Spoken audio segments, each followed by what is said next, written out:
사람이 정말로 내가 수행을 해가지고 극락왕생을 한다거나 이번 생에 반드시 해탈을 해보겠다든지 또는 깨달음을 얻겠다고 아주 각오를 단단히 한다면, 그렇게 간절하게 생각한 사람에게는 반드시 진정한 깨달음을 얻은 참 스승을 찾게 됩니다. 그렇잖아요. 깨달음에는 가장 필요한 게 바로 깨달은 참 스승이기 때문에 그렇습니다. 이는 성심성의로 수행에 임하고 자신의 마음속을 자세히 들여다보며 성장하고자 하는, 영적으로 진정한 성장을 하고자 하는 열망이 있기 때문인 것입니다. 참 바로 이 열망이 가장 중요한 것이죠. 이것은 빨리 깨닫겠다고 하는 속효심하고는 다른 의미인 것입니다. 반드시 깨닫겠다, 내가 반드시 이번 생에 뭔가를 해보겠다, 이런 생각을 하는 사람에게 한해서 하는 말인 것입니다. 단지 호기심이나 다른 사람의 수행을 따라하는 경우에는 영적 수행에 대한 이해가 부족하기 때문에 그런 사람에게는 참된 스승을 찾기가 어려울 것입니다. 인연 따라 나타나는 것이기 때문에 그렇습니다. 그것이 이러한 경우에는 수행의 진정한 의미나 가치를 제대로 이해하지 못하고 그저 남이 이렇게 하니까 나도 이렇게 하고, 사실 그렇잖아요. 모든 수행에는요, 알게 모르게 비밀리에 전해져 오는 그 비법이 다 있는 법입니다. 어떤 종파이든 간에 우리가 이렇게 다 알려진 방법 말고도 또 있을 수 있다는 점도 알아야 될 것입니다.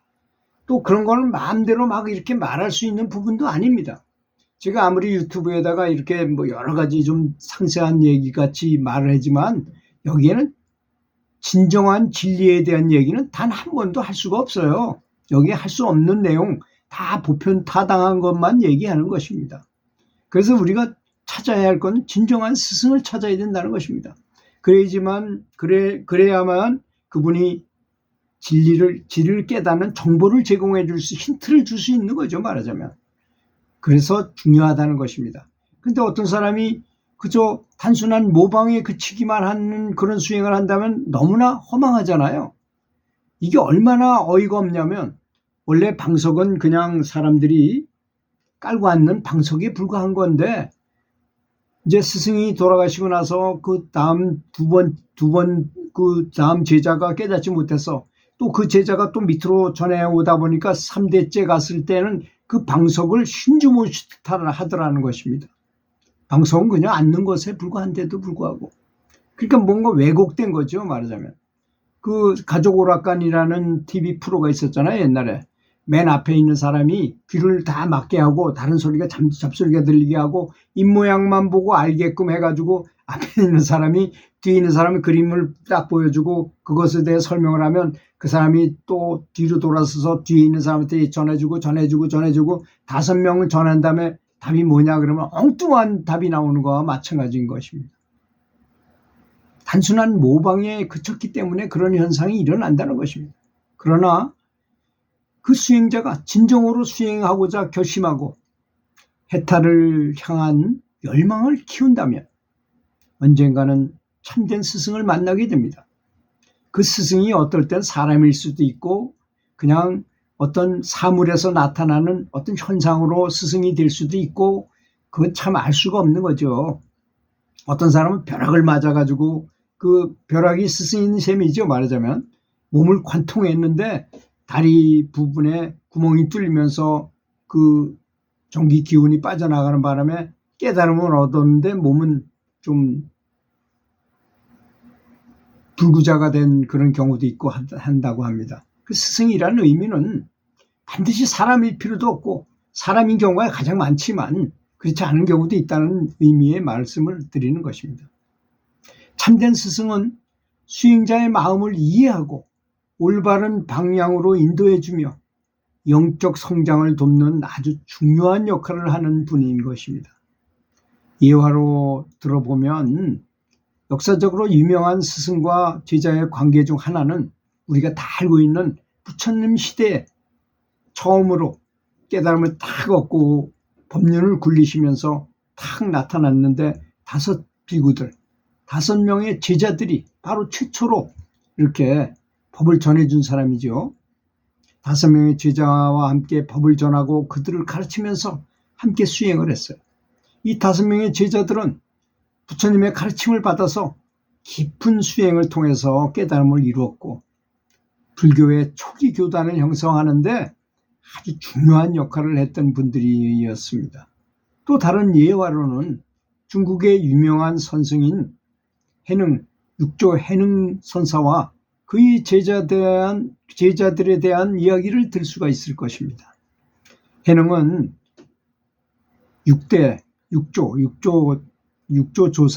조사로서 그의 가르침은 단순한 이론이 아닌 실질적인 수행과 직접적인 경험을 중시하는 그런 가르침이었다고 합니다. 해능의 제자들은 그의 가르침을 받아서 깊은 수행을 통해서 깨달음을 이뤘고 선종의 발전에 큰 기여를 하게 된 것입니다. 그 육조 해능 선사는 글을 아무것도 몰랐답니다. 그래서 누가 물어보면 답하면 옆에 사람이 적어서 그걸 기록하고 육조 단경 같은 건 그렇게 만들어진 거라고 합니다. 그 지혜가 열리니까 뭘 물어보면 일사천리로 그 자리에서 쫙 설명하게 되고 뭐 그런 거죠. 이처럼 참된 스승은 수행자에게 올바른 방향을 제시하고 영적 성장을 돕는 아주 중요한 역할을 하는 분인 것입니다. 따라서 진정한 수행을 원하는 사람은 반드시 깨달음을 얻은 참된 스승을 찾아야 하는 것입니다. 이를 위해서는 수행에 대한 진지한 열망과 올바른 이해가 선행되어야 할 것입니다. 여러분, 스승을 찾는다는 것이 바로 스승을 찾는 이유가 뭡니까? 진리를 찾기 위해서 스승이 필요하잖아요. 그래서 스승을 찾는 것은 곧 진리를 찾는 것입니다. 이런 개념이 있어요. 이해의 개념이 있어야만 진정한 스승을 찾게 된다는 것입니다.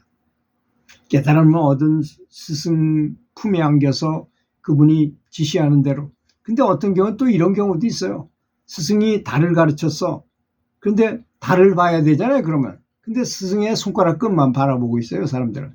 이 말의 의미에만 집착을 한다 이거죠. 또 스승이 얘기하면 막 써요. 쓸 필요가 없습니다. 써가지고 되는 게 아니기 때문입니다.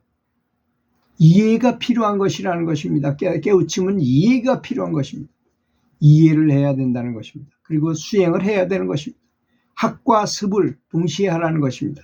배우고 익혀라 이런 뜻이겠죠. 들어주셔서 감사합니다.